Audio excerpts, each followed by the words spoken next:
चाहते हो कहते नहीं उर्दू पढ़ाओ इसको, यानी उसको मौलवी बनाना चाहते हैं, कठपुल्ला पर की ओर देश को ले जाना चाहते हैं। ये नहीं चल सकता। एक बहुत बड़े उर्दू के जानकार, उर्दू के कवि रहे हैं रफ़त साहब फिराक। क्या वो कठपुल्ला थे? क्या मुंशी प्रेमचंद जो आपके नॉर्मल स्कूल में अध्यापक थे गोरखपुर के, उसमें बैठ के उर्दू में उपन्यास लिखे तो कठपुल्ला थे? क्या ये 82 में संशोधन की बात रखी गई है, उसमें मैं 282 के अंतर्गत हमारी विधानसभा की भाषा हिंदी और देवनागरी लिपि रखा गया था। और ये बड़े संघर्षों के बाद, वो दिन आज़ादी के बाद आया था जब हम अपनी देवनागरी लिपि और हिंदी भाषा में यहाँ की बात करने के लिए व्यवस्था किया गया था। आज उसमें संशोधन किया जा रहा है।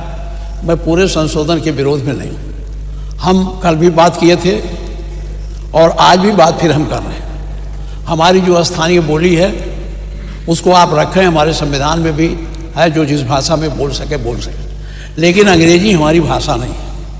अंग्रेजी ना तो हमारी मातृभाषा है, ना हमारी सांस्कृतिक भाषा है, ना हमारी स्थानीय बोली है। उसको इसमें रखने का मैंने कल भी ऐतराज़ किया था। और इसी संदर्भ में मैंने ये भी कहा था कि अगर इसको बना ही रहे हैं तो इसमें संस्कृत को भी जोड़ दीजिए और उर्दू को भी जोड़ दीजिए। नहीं, हम अब ये छोड़िए। तो हमने कल कहा था, संस्कृत और उर्दू के लिए कहा था।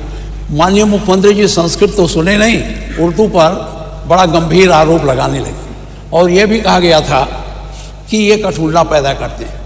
हम माननीय आपके माध्यम से जानना चाहते हैं, गोरखपुर में एक बहुत बड़े उर्दू के जानकार, उर्दू के कवि रहे हैं रफ़त साहब फिराक। क्या वो कठपुल्ला थे? क्या मुंशी प्रेमचंद जो आपके नॉर्मल स्कूल में अध्यापक थे गोरखपुर के, उसमें बैठ के उर्दू में उपन्यास लिखे तो कठपुल्ला थे? क्या ये यूनिवर्सिटियों में जो उर्दू विभाग खोला गया है उसके पढ़ने वाले लड़के कठपुल्ला हैं? क्या अरबी फारसी विश्वविद्यालय बना है उसके लोग लेकर पढ़ने वाले कठपुल्ला हैं? तो मैं इस शब्द पर आज आपत्ति करता हूं और मैं आपसे कहना चाहता हूं कि अंग्रेजी भाषा हमारी भाषा नहीं है। माननीय मुख्यमंत्री जी, आप चाहे जितना कहिए, यहाँ कोई बोलेगा तो जो सुन के आए हैं, या जो कॉन्वेंटी लड़के हैं, या जो अंग्रेजी मीडियम के लड़के हैं, वही समझेंगे इस भाषा को। गांव के लोग जो इसको देखेंगे उसमें कोई समझेगा नहीं। इसलिए मैं बहुत कानूनी दावपेच की बात नहीं करता, न मैं संवैधानिक बवाह करता हूं। वो हमारा जो अनुच्छेद 348 है उसके बंधों का अधीन रहते हुए राज्य के विधानमंडल में कार्य राज्य की भाषा या राजभाषाओं में या हिंदी में अंग्रेजी में किया जाएगा। तो हमारी राज्य की भाषा हिंदी है, तो इसे हिंदी में करना चाहिए। अंग्रेजी का कोई महत्व नहीं है। अंग्रेजी का मैं पढ़ने में विरोध नहीं करता। जिसको पढ़ना है अंग्रेजी पढ़े, वर्ड्सवर्थ का पढ़े, उनको शेक्सपियर के नाटक को पढ़े, हमारे वो जो और ग्रंथ हैं, चाहे कीट्स हो, शैली हो, इनकी कविताओं को पढ़ो।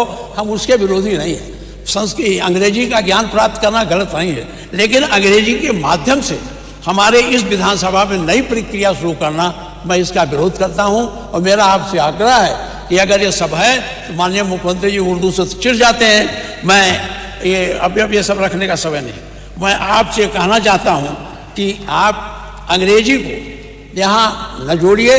अगर जोड़ना है तो आप संस्कृत को जोड़ दीजिए, जो हमारी भाषा है, जिस संस्कृत से सारे भाषाओं का उद्भव हुआ है, और उर्दू जोड़ दीजिए। उर्दू भी बड़ी पैमाने में बोला जाता। हमारा मुख्यमंत्री जी तो उर्दू पर नाराज हो जाते हैं कि इनका अपना एजेंडा है जो आप चलाना चाहिए। मैं इन्हीं शब्दों के साथ आपसे फिर आग्रह करता हूँ कि अंग्रेजी का विरोध मैं करता हूँ और यहाँ अंग्रेजी का प्रयोग सदन में करने के लिए संशोधन में इसे न रखा जाए।